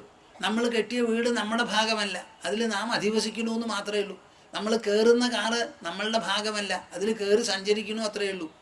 ലോകത്തിലുള്ള ഒരു തരി മാറ്റർ നമ്മുടെ ഉള്ളിൽ മനസ്ഥലത്തിലേക്ക് പ്രവേശിക്കില്ല. അതിൻ്റെ സ്ഥാനം ബാഹ്യമാണ്. അപ്പം തനിക്ക് ഒരു വിധത്തിലുള്ള അപേക്ഷയുമില്ല. നിർവികാരഹ, വികാരം തന്നെയില്ല. എന്താ ഈ വികാരം? ജനിച്ചു എന്നുള്ളത് ഒരു തോന്നലാണ്, അതൊരു വികാര. മരിക്കും എന്നുള്ളതും ഒരു തോന്നലാണ്, അതും ഒരു വികാരമാണ്. നിർഭരഹ, ഒരു തരത്തിലുള്ള കനമോ സംഘർഷമോ തനിക്കില്ല. ശീതലാശയ, ഒന്ന് പറയും. ഇത്ര ആൾക്കാർ പറഞ്ഞാൽ ഇത്രയും ശബ്ദം ഉണ്ടാവുള്ളൂ. എല്ലാവരും ഒന്ന് പറയൂ. ശീതലാശയ. ശീതലാശയ, ആ വാക്കൊന്ന് കേൾക്കൂ നിങ്ങൾ. നമ്മുടെ ആശയം, എവിടുന്ന ആശയങ്ങൾ പൊന്തുന്നത്? മനസ്സ്. അത് ശീതളമാവണമത്രേ. നമ്മളിപ്പോൾ എന്താ ചെയ്യണത്? ശീതള പാനീയങ്ങൾ കുടിക്കുക വയറ്റിലേക്ക്. അതുകൊണ്ട് കാര്യം നടക്കില്ല. ആശയം എവിടുന്ന് പുറപ്പെടുമോ അത് ശീതളമായി തീരണം. നിർഭര ശീതലാശയ അഗാധ ബുദ്ധി. അഗാധ ബുദ്ധി പറയൂ. പോരാ. അഗാധ ബുദ്ധി. നിങ്ങളുടെ ബുദ്ധി എങ്ങനത്തതാ? അഗാധമാണ്.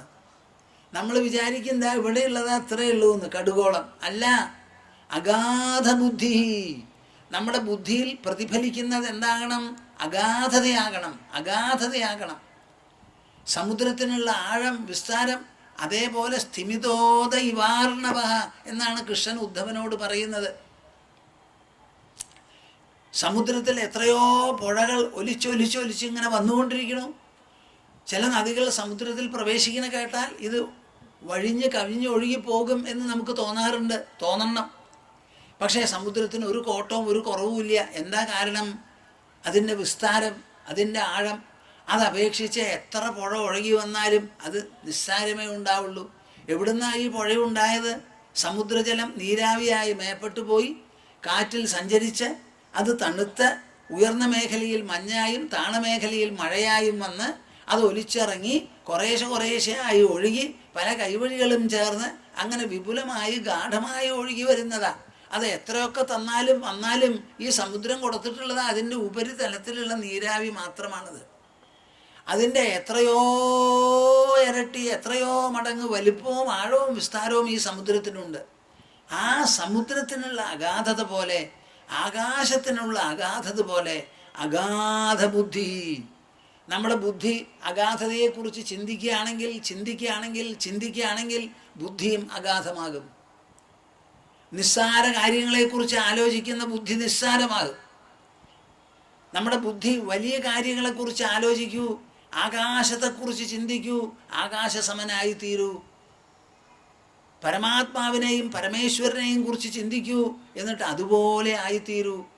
ബുദ്ധി എങ്ങനെ ബോധനം ചെയ്യുന്നുവോ അതുപോലെയാണ് അതിൻ്റെ ഗുണവിശേഷങ്ങൾ രൂപപ്പെടുക. അഗാധ ബുദ്ധി അക്ഷുബ്ധ. ഒരു വിധത്തിലുള്ള ക്ഷോഭവും നമുക്ക് വേണ്ട. എന്തിനെക്കുറിച്ചാണ് ക്ഷോഭിക്കാനുള്ളത്? ഈ പ്രപഞ്ചം കൊണ്ട് നമുക്ക് കാലണയ്ക്ക് പ്രയോജനമില്ല. പ്രപഞ്ചം അതിൻ്റെ പാട്ടിൽ ദ്രവ്യോർജ സംഘാതമായി നിലനിൽക്കുന്നു. നമ്മളാണെങ്കിൽ ചൈതന്യകോശമായി, ചൈതന്യസ്ഫുരണമായി പരിലസിക്കുന്നു. ഈ ചൈതന്യത്തിന് യാതൊരു തരത്തിലും കോട്ടം വരുത്താൻ ഈ ദ്രവ്യപ്രപഞ്ചത്തിന് സാധിക്കില്ല. ഭവചിന്മാത്രവാസനഃ. ചിന്മാത്രവാസനഃ ഒന്ന് പറയൂ. നിങ്ങളുടെ മനസ്സിൽ എന്തെങ്കിലും ഒരു വാസന, ആശയോ ആഗ്രഹമോ ഉണ്ടെങ്കിൽ അത് ചിന്മാത്രവാസനയാകണം. പ്രപഞ്ചത്തിന് പല വിധത്തിലുള്ള വസ്തുക്കളെയും കണ്ട് നിങ്ങൾക്ക് ആഗ്രഹമോ തോന്നാറുണ്ട്. സീത വരെ ഇല്ലാത്ത ഒരു സ്വർണ്ണമാനെ കണ്ട് ഭ്രമിച്ചു. 5 മിനിറ്റിൽ രാവണൻ്റെ തേരിൽ പെട്ടു, ദാസിയായി. ഈ പ്രപഞ്ചത്തിൽ എന്തെല്ലാം ഉണ്ടെങ്കിലും ആ പ്രപഞ്ചത്തിനെ കവച്ചു വയ്ക്കുന്നതാണ് നിങ്ങളുടെ മനസ്സ്. അതിനേക്കാൾ മികച്ചതാണ് നിങ്ങളുടെ മനസ്സ്. അതിനേക്കാൾ വിഭവ സമൃദ്ധമാണ് നിങ്ങളുടെ മനസ്സ്. ഈ പ്രപഞ്ച വസ്തുക്കളെല്ലാം ജഡം ജഡം ജഡം ജഡം, നിർജീവം നിർജീവം നിർജീവം. It is absolutely insentient, the whole world. It is nothing but a matter-energy aggregate.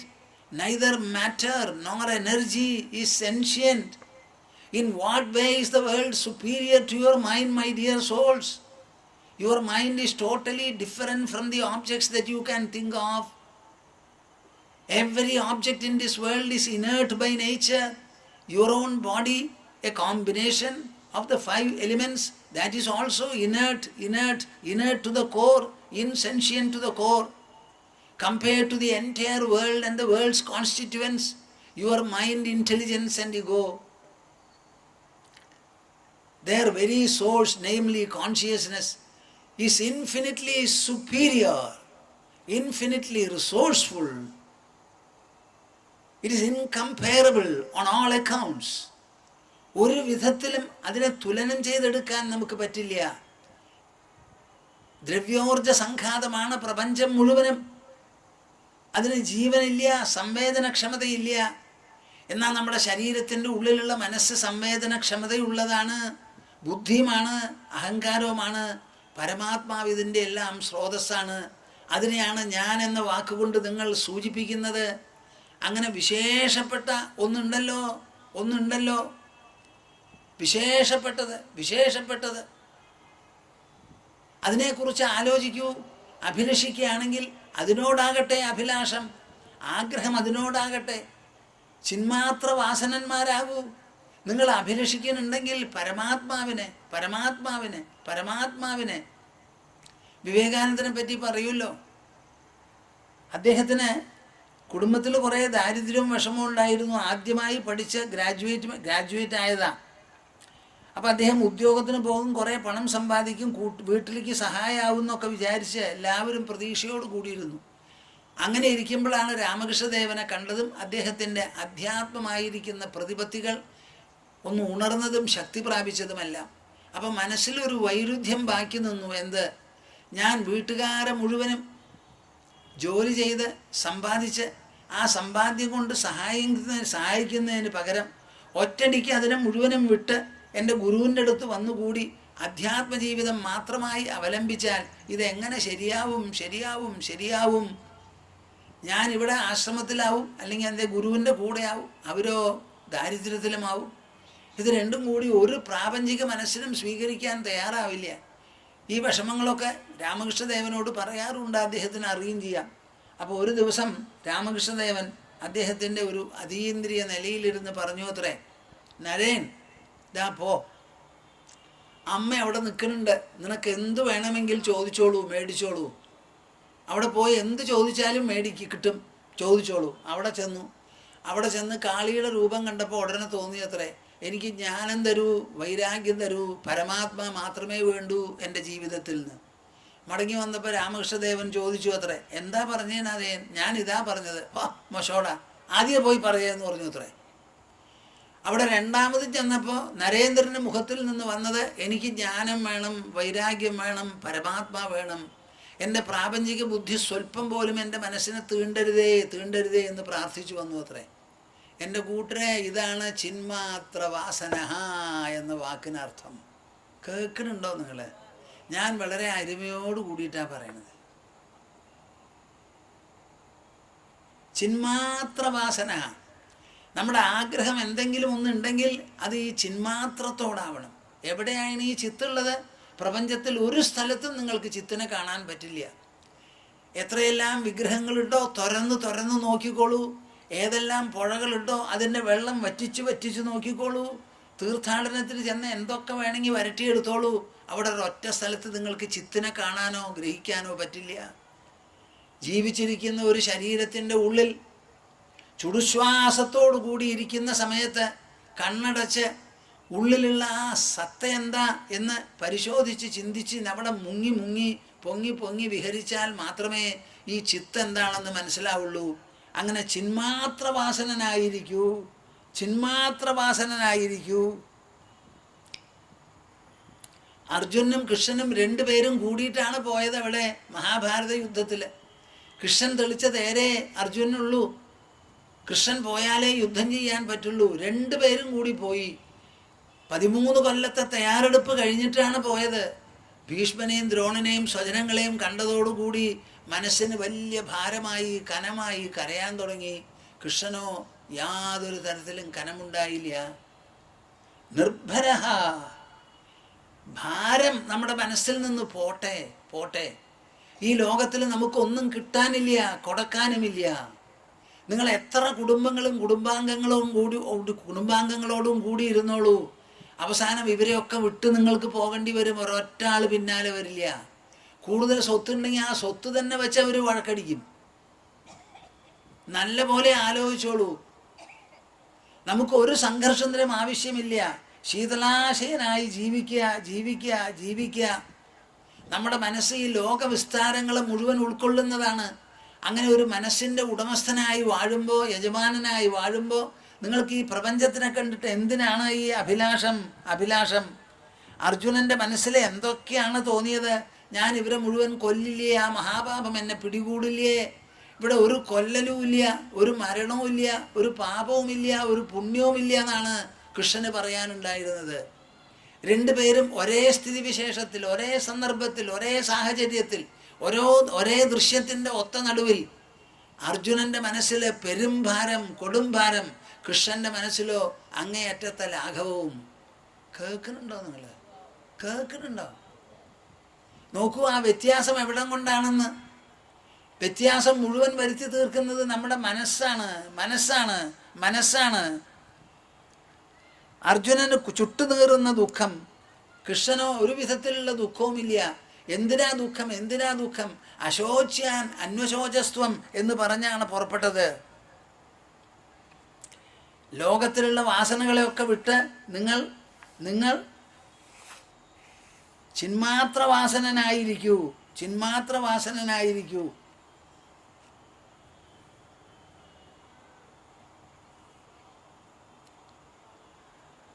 ലോകത്തിൽ പ്രേയസ്, ശ്രേയസ് എന്ന് രണ്ടെണ്ണാണ്. പ്രേയസ് എന്ന് പറഞ്ഞാൽ എന്താ? ഇന്ദ്രിയങ്ങളുടെ 4 ഭാഗത്തും മിന്നിത്തിളങ്ങുന്ന വസ്തുക്കൾ, ഇന്ദ്രിയങ്ങൾക്ക് ആകർഷണം തോന്നത്തക്ക വിധത്തിലുള്ള വസ്തുക്കളാണ് ഒരു ഭാഗത്ത്. That which is immediately pleasant is called പ്രേയസ്. That which will be everlastingly good, pleasant and promotional is called ശ്രേയസ്. അപ്പോൾ നമ്മളെ ഇന്ദ്രിയങ്ങളെ പ്രീതിപ്പെടുത്തുന്നത്, ഉരസി പ്രീതിപ്പെടുത്തുന്നതാണ് പ്രേയസ്. ശ്രേയസ്സോ അതിനപ്പുറത്തുള്ളതാണ്. ഇത് രണ്ടും ഒരുപോലെ എല്ലാവരുടെ ജീവിതത്തിലും 4 ഭാഗത്തിലുമുണ്ട്. കഠോപനിഷത്തിൽ അതിനെപ്പറ്റി വളരെ വ്യക്തമായി പറയുന്നു.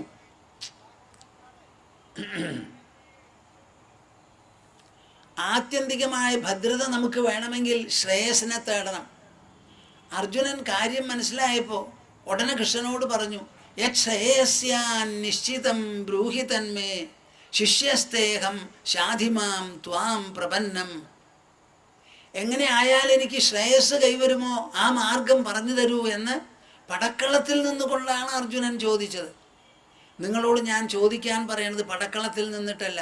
ശ്രീമൂലസ്ഥാനത്ത് ക്ഷമയോടുകൂടി നിങ്ങൾ വേണ്ടത്തോളം വൈകുന്നേരം ഭക്ഷണം കഴിച്ചിട്ടാണ് ഇവിടെ വന്നിരിക്കുന്നത്. തിരിച്ചു പോയി ഊണും കഴിച്ച് കിടന്നുറങ്ങാൻ പോണു. ഒരു വിഷമവും നിങ്ങൾക്കില്ല. ആ സമയത്താണ് നിങ്ങൾ അഭിലഷിക്കാൻ പറയുന്നത്. അവിടെ ഇതല്ലായിരുന്നു സ്ഥിതിവിശേഷം. ആ സമയത്തും അർജുനൻ പരിതപിച്ചതും അഭിലഷിച്ചതും എന്തിനാ? ശ്രേയസിന് വേണ്ടിയിട്ടാണ്. നചികേതസ് എന്ന് പറഞ്ഞൊരു കുട്ടിയെപ്പറ്റി യമധർമ്മരാജാവ് പറയുന്നു. ആ നചികേതസിൻ്റെ മുൻപിൽ രണ്ടുമുണ്ടായിരുന്നു. യമധർമ്മരാജാവ് പറയുകയാണ് നചികേതസിനോട്, പ്രേയസിനെ വിട്ട് നീ ശ്രേയസ് തിരഞ്ഞെടുത്തു. നിന്നെപ്പോലെയുള്ള വിവേകികളും ജിജ്ഞാസുക്കളും എനിക്ക് ധാരാളം ഉണ്ടാകട്ടെ എന്ന്. ഞാൻ ഇതിനെപ്പറ്റി കൂടുതലിപ്പോൾ വിവരിക്കുന്നില്ല. ബഹുഭൂരിപക്ഷം ജനങ്ങൾ ഇന്ന് പ്രേയസിൻ്റെ പിന്നാലെ പോകുന്നവരാണ്. ആ പ്രേയസിന് വേണ്ടിയിട്ടാണ് വ്യവസായവത്കരണം മുഴുവനും അതിനു വേണ്ടിയിട്ടുള്ളതാണ്. ആ വ്യവസായവത്കരണം കൊണ്ട് നമുക്ക് പിണഞ്ഞിട്ടുള്ള സ്ഥിതിവിശേഷം നിങ്ങളൊന്ന് ആലോചിച്ച് നോക്കൂ. ഭൗമതാപം വർദ്ധിച്ച് ഈ സെഞ്ചുറി അവസാനിക്കുന്നതോടുകൂടി 2.5 ഡിഗ്രി സെൽഷ്യസ് മേപ്പെട്ട് പോകുമെന്നാണ് പറയണത്. ലോകത്തിൽ മനുഷ്യരെ എങ്ങനെ ജീവിക്കുമെന്ന് പറയാൻ വയ്യ. എത്രയധികം സംഗതികളാണ് വിട്ടുകളയുന്നത്. വാഹനങ്ങൾ കൂടുന്തോറും എന്തുണ്ടാവണു? ആ വാഹനങ്ങളിൽ നിന്ന് കാർബൺ മോണോക്സൈഡും മറ്റതും പുറത്തേക്ക് വരികയാണ്. പെട്രോളിൽ നിന്നാണ് കൂടുതൽ, ഡീസലിൽ നിന്ന് നിറം കൂടുതലുണ്ടെന്നേ ഉള്ളൂ എന്നാണ് പറഞ്ഞു കേട്ടിരിക്കുന്നത്. ഓരോന്നും പോകുന്ന സമയത്ത് അതിൽ ലെഡുണ്ട്. അത് വായുവിനോട് കൂടി കലരണു. ആ ലെഡ് കുറേശ്ശെയായി ഉള്ളിൽ കടന്ന ഏതാനും ഗ്രാം നമ്മുടെ ശരീരത്തിൻ്റെ ഉള്ളിൽ പിടിച്ചു എന്ന് പറഞ്ഞാൽ അങ്ങേയറ്റത്തെ വിഷാംശമായി അത്. കേൾക്കുന്നുണ്ടോ നിങ്ങൾ? ലെഡ്, കാഡ്മിയം, ആർസനിക്, മെർക്കുറി, ഇങ്ങനെയുള്ള സാധനങ്ങളൊക്കെ ധാരാളം നമ്മുടെ ശരീരത്തിൻ്റെ ഉള്ളിൽ കടന്നുകൂടുന്നു. ഇതാണ് പ്രേയസ് നമുക്ക് വരുത്തി തീർത്തിട്ടുള്ള ആപത്തുകളും വിഷമങ്ങളുമെല്ലാം. നമ്മൾ ഇതെല്ലാം നല്ല പോലെ ആലോചിച്ച് നോക്കി ഒരു സസ്റ്റൈനബിൾ സിവിലൈസേഷൻ വളർത്തിയെടുക്കാൻ പരിശ്രമിക്കണം. അപ്പോഴേ കാര്യങ്ങൾ ശരിയാവുള്ളൂ. ഈ വക കാര്യങ്ങളിൽ ആദ്യമേ നമ്മുടെ ഭാരതീയ ശാസ്ത്രജ്ഞന്മാർ, ചിന്തകന്മാർ വളരെ നല്ല ബുദ്ധിയാണ് അവർ പ്രയോഗിച്ചിരിക്കുന്നത്. നമ്മുടെ മെഡിക്കൽ സയൻസ് ആയുർവേദമാണ്. ആ ആയുർവേദം എന്ന് പറയുന്ന മെഡിക്കൽ സയൻസ് ആവിഷ്കരിച്ചത് എന്താ? ലോകത്തിൽ എന്തെല്ലാം ചെടിയായി പൊന്തി ഉയരുന്നുണ്ടോ അതിലെല്ലാറ്റിലും ഭൂമിയിലുള്ള മിനറൽസും സോൾട്ട്സും മെറ്റലും എല്ലാം തന്നെയുണ്ട്. പക്ഷേ അതിന് ജൈവരൂപത്തിലാണ് പ്രദാനം ചെയ്യുന്നത്. ആ സാധനം കഴിക്കുമ്പോൾ നമുക്ക് കോട്ടമോ കുഴപ്പമോ വരില്ല. നേരെ മറിച്ച് ഈ മെറ്റൽ, ആർസനിക് മുതലായിട്ടുള്ളതെല്ലാം നേരിട്ട് കഴിയുമ്പോഴോ ചാവാൻ വരെ വിരോധമില്ല. എത്ര രോഗങ്ങളും എത്ര ക്യാൻസറുമാണ്. ഇത്രയധികം ക്യാൻസർ നമുക്ക് വരേണ്ട ആവശ്യം എന്താ? നമ്മുടെ ജീവിതത്തിനെ ഒന്ന് നല്ല പോലെ പരിശോധിക്കേണ്ട ആവശ്യമുണ്ട്. അപ്പോൾ ആയുർവേദം ആദ്യമായി ഡെവലപ്പ് ചെയ്തെടുത്തത് എന്താ? ചെടികൾ. ഭൂമിയിൽ പൊന്തി വരുന്ന ചെടികൾ മുഴുവൻ മരുന്നോ ഭക്ഷണമോ ആണെന്നാണ് ചരകനും സുശ്രുതനും ഒക്കെ അവകാശപ്പെടുന്നത്. എന്തെല്ലാം ചെടികളുണ്ടോ അത് മുഴുവനും ഒന്നുകിൽ ഭക്ഷണം അല്ലെങ്കിൽ ഔഷധം. ഭക്ഷണവും ഒരു ഔഷധമാണ്, വിശപ്പടങ്ങാനുള്ള ഔഷധം. അങ്ങനെ എല്ലാം അങ്ങനെയാണ്. ആ സാധനങ്ങൾ ഉപയോഗിച്ചാണ് ചികിത്സാ പദ്ധതികൾ നിശ്ചയിച്ചത്. നമ്മുടെ തെക്കാട്രി മൂസിൻ്റെ ആയുർവേദിക് കോളേജിൽ പഠിപ്പിക്കുന്ന ഒരു പ്രൊഫസർ ആശ്രമത്തിൽ വന്നു. ഒരുപക്ഷെ അദ്ദേഹം ഇവിടെ തന്നെ ഉണ്ടാവാം. അപ്പം ഞാൻ അദ്ദേഹത്തിനോട് ചോദിച്ചു, പഴയ കാലത്ത് നമ്മൾ ഓപ്പറേഷൻ നടത്തിക്കൊണ്ടിരുന്നു എന്ന് പറയുന്നുണ്ടല്ലോ, രോഗിയെ എങ്ങനെയാണ് നമ്മൾ ബോധം കെടുത്തിയത്, ഒന്ന് പറഞ്ഞു തരാമോ എന്ന്. സ്വാമിജി ഒന്നും പറയണ്ട, എന്താ പറയുക ഞാൻ. 2 മരുന്നിൻ്റെ പേര് നമ്മുടെ ശാസ്ത്രത്തിലുണ്ട്. ഒരു മരുന്ന് കൊണ്ടുവന്ന് മൂക്കിൻ്റെ അവിടെ കാണിച്ച് മണപ്പിച്ചാൽ ബോധം പോവും. ഓപ്പറേഷൻ കഴിഞ്ഞ് 2ാമത്തെ മരുന്ന് കൊണ്ടുവന്ന് മണപ്പിച്ചാൽ ബോധം വരും. ഈ 2 മരുന്നിൻ്റെ പേരും ശാസ്ത്രത്തിൽ പറഞ്ഞിട്ടുണ്ട്. പക്ഷേ അത് എന്താണെന്നുള്ളത് നമുക്കറിയില്ല. ആ അറിവ് നഷ്ടപ്പെട്ടു പോയി. ആരുമില്ല അത് കാണിച്ചു തരാൻ. കേൾക്കുന്നുണ്ടോ നിങ്ങൾ? ഞാൻ ഇതിനെപ്പറ്റി പറഞ്ഞപ്പോൾ അടുത്ത കാലത്ത് എന്നോടൊരാൾ പറഞ്ഞു, സ്വാമിജി ആ മരുന്നിൻ്റെ പേര് എനിക്ക് പറഞ്ഞു തരൂ, ഞാൻ എങ്ങനെയെങ്കിലും ആ മരുന്ന് കണ്ടുപിടിച്ച് തരാമെന്ന്. അപ്പം ഞാൻ അദ്ദേഹത്തിനോട് പറയാണ്ടിരിക്കുകയാണ്. നിങ്ങൾ ആരെങ്കിലും പറഞ്ഞാലും കൊള്ളാം. ആ മരുന്നിൻ്റെ പേര് കിട്ടിയാൽ ഞാൻ വല്ല വിധത്തിലും ഈ ആളെ ഒന്ന് കോണ്ടാക്ട് ചെയ്ത് അതെന്താണെന്ന് കണ്ടുപിടിക്കാൻ ഒരു പരിശ്രമം നടത്തുന്നതിന് വിരോധമില്ല. അപ്പം നമ്മുടെ ആയുർവേദ ശാസ്ത്രം നല്ല ഒരു സഭ്യത, a sustainable civilization our people were aiming at constantly. I would like all of you to understand this. It was not a chemical civilization. It was not just a physical, material civilization. It was a civilization taking into account the absolute health of the people on the one hand, the body, and the absolute inner welfare and inner well-being of the people on the other hand. ഇത് രണ്ടും ensure ചെയ്യുന്നതാണ് ശ്രേയസ്സും പ്രേയസ്സും കൂടിയിട്ടുള്ള comparison എല്ലാം. ഇന്ന് ധാരാളം കോർപ്പറേറ്റുകൾ ഇവിടെ വന്നിട്ടുണ്ട് പാശ്ചാത്യരുടെ സ്വാധീനത്തിൽ. ഇന്നൊരു സാധനം നല്ലതാണെന്ന് പറയും, നാളെ അത് മോശമാണെന്ന് പറയും. നല്ലതാണെന്ന് പറഞ്ഞ് 3-4 കൊല്ലം കഴിയുമ്പോഴേക്കും അത് അബദ്ധമാണെന്ന് പറയും. ഇങ്ങനെയാണോ ഒരു സിവിലൈസേഷൻ പ്രൊസീഡ് ചെയ്യേണ്ടത്? എനിക്ക് മനസ്സിലാവുന്നില്ല. ഭഗവത്ഗീതയിൽ വളരെ വ്യക്തമായിട്ട് പറയുന്നു, എത്തദഗ്രേ വിഷമിവ പരിണാമേ അമൃതോപമം. ആദ്യം വിഷതുല്യം, പിന്നീട് അമൃതമാണ്. എന്താ ഇതിൻ്റെ അർത്ഥം? തത്സുഖം സാത്വികം പ്രോക്തം. അപ്പം നിങ്ങൾ ജീവിതത്തെ കണ്ട് ഭ്രമിക്കരുത്, ഭ്രമിച്ച് ഈ പ്രേയസിൻ്റെ പിന്നാലെ പോകരുത്. ചിന്മാത്ര വാസനന്മാരായിരിക്കണം നിങ്ങളെല്ലാവരും. അതിനുവേണ്ടി പരിശ്രമിക്കണം. നചികേതസിൻ്റെ മുൻപിൽ പലതും വന്നപ്പോൾ അതൊന്നും എനിക്ക് വേണ്ട, എനിക്ക് ആത്മജ്ഞാനം മാത്രം മതി, അതെന്നെ ഉപദേശിക്കൂ എന്ന് പറഞ്ഞ് ഉറച്ചു നിന്നു. അതേമാതിരി ചിന്മാത്ര വാസനന്മാരായി നമ്മൾ ഇരിക്കണം. യോഗവാസിഷ്ഠ രാമായണത്തിൽ വസിഷ്ഠൻ ശ്രീരാമനോട് പറയാണ്, ബന്ധോ ഹി വാസനാ ബന്ധോ മോക്ഷസ്യാദ് വാസനാക്ഷയ വാസനാം ത്വം പരിത്യജ്യ മോക്ഷാർത്ഥിത്വമവിത്യജ. കേൾക്കുന്നുണ്ടോ നിങ്ങൾ? ബന്ധനം എന്ന് പറഞ്ഞാൽ വാസനാബന്ധനമാണ്, ആഗ്രഹമാണ് നമ്മളെ ബന്ധിക്കുന്നത്. മോക്ഷസ്യാദ് വാസനാക്ഷയ. മോക്ഷം എന്ന് പറഞ്ഞാൽ ഒരു പുതിയ ഒരു തൊപ്പിയോ ഒരു നെക്ലസോ അങ്ങോട്ട് ഇറങ്ങി വരണതൊന്നുമല്ല. ആഗ്രഹങ്ങളില്ലാതെയായി മനസ്സ് മുക്തമാവുന്നതാണ്. മോക്ഷസ്യാദ് വാസനാക്ഷയ. അതുകൊണ്ട് എന്തു വേണം എൻ്റെ പൊന്നുരാമ? വാസനാം ത്വം പരിത്യജ്യ. ആദ്യമായി ഈ ബാഹ്യവാസനകൾ, പ്രപഞ്ച വസ്തുക്കളോട് തോന്നുന്ന വാസനകളെ മുഴുവനും ഉപേക്ഷിക്കുക. അതിനുവേണ്ടി ആത്മവാസന, മോക്ഷവാസന വളർത്തുക. മോക്ഷവാസന വളർത്തി ചിന്മാത്ര വാസനനായിരുന്ന് പ്രാപഞ്ചിക വാസനകളെല്ലാം മനസ്സിൽ നിന്ന് പോയി എന്ന് കണ്ടാൽ മോക്ഷാർത്ഥിത്വമഭിത്യജ. മോക്ഷം വേണം എന്നുള്ള അഭിലാഷവും കൂടി വിടൂ. അപ്പം മുക്തനായി. കേൾക്കുന്നുണ്ടോ നിങ്ങൾ? കണക്കാണ് പറയണത്, മോക്ഷത്തിൻ്റെ കണക്ക്.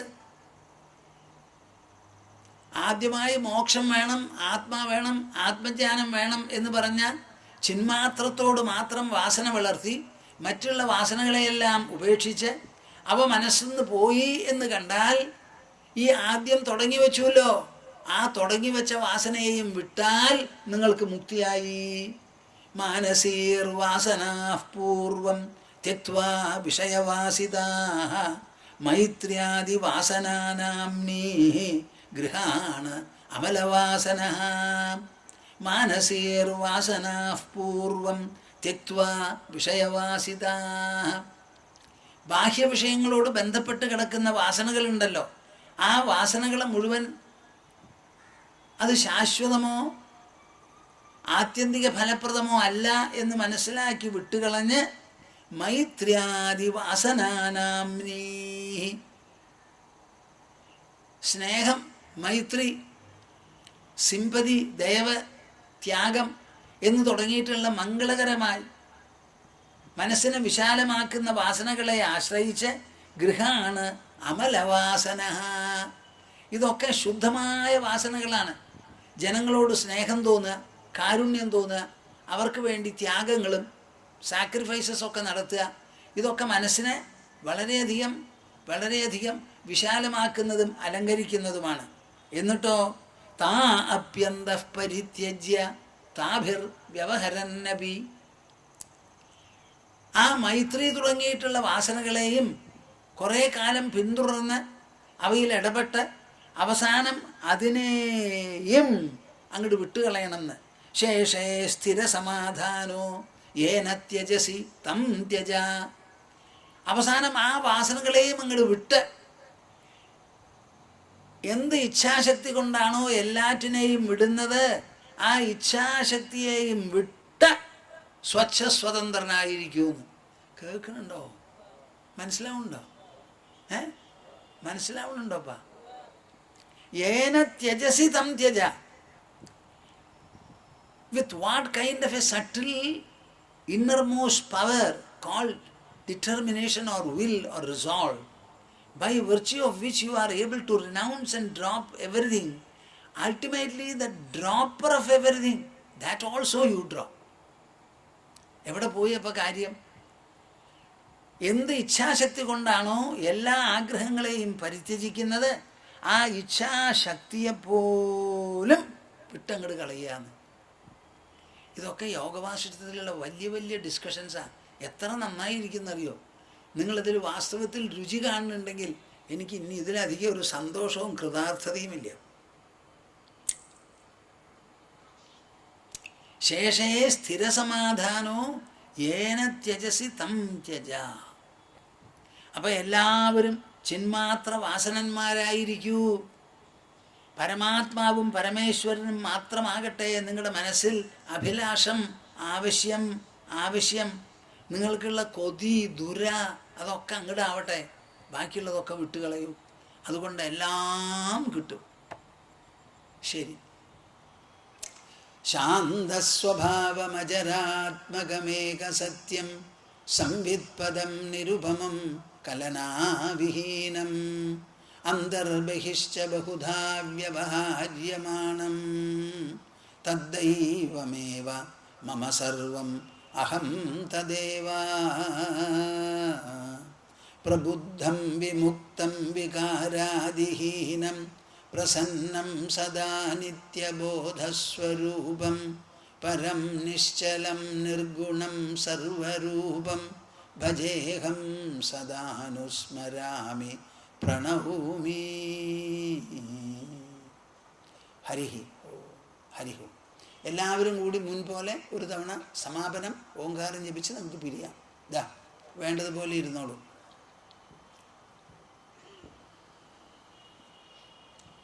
ഓ